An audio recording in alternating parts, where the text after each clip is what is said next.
సామాన్య 23వ ఆదివారము. బైబిల్ పఠనములు.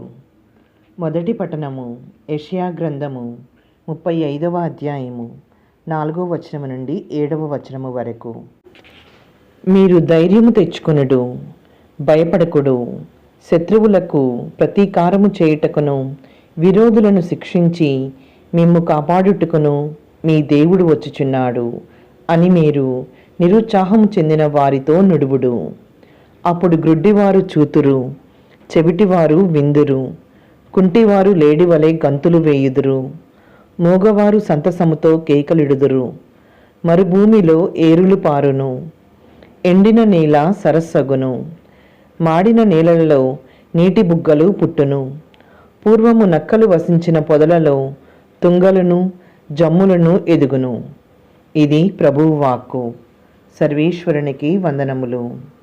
భక్తి కీర్తన. కీర్తనల గ్రంథము 146వ అధ్యాయము. అందరూ నా ఆత్మమా ప్రభువును స్తుతింపుము. అతడు తన ప్రమాణములను నిలబెట్టుకొనును. అతడు పీడితులకు న్యాయము చేకూర్చి పెట్టును. ఆకలిగొనిన వారికి అన్నము పెట్టును. బందీలను చెర నుండి విడిపించును. అందరూ నా ఆత్మమా ప్రభువును స్తుతింపుము. గుడ్డివారికి చూపు నసుగును, కృంగిపోయిన వారిని లేవనెత్తును. సజ్జనులను ఆదరముతో చూచును. మన దేశమున వసించు పరదేశీయులను కాపాడును. అందరూ నా ఆత్మమా ప్రభువుని స్తుతింపుము. వితంతువులను అనాథ శిశువులను ఉద్ధరించును. దుర్మార్గుల పన్నాగములను భంగపరచును. ప్రభువు కలకాలము పరిపాలించును.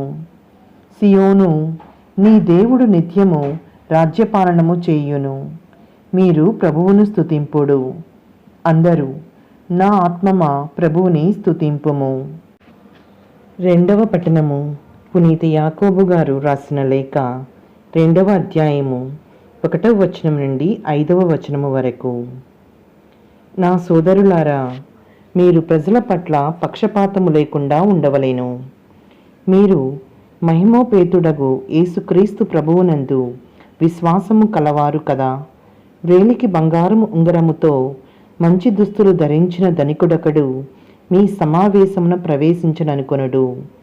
చింపిరి గుడ్డలు ధరించిన ఒక పేదవాడు కూడా ప్రవేశించననుకొనుడు.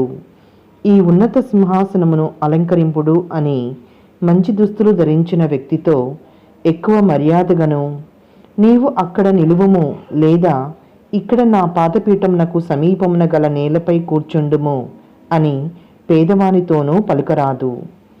అట్లొనర్చినచో మీలో మీరు వర్గములు సృష్టించిన వారును దుర్బుద్ధితో న్యాయ నిర్ణయములు చేయువారును అగుదురు. నా ప్రియ సోదరులారా, ఆలకింపుడు. ఈ లోక విషయములలో పేదలగు వారిని విశ్వాసమున భాగ్యవంతులుగా ఉండుటకును తన రాజ్యమునకు వారసులగుటకును దేవుడు ఎంచుకొనును.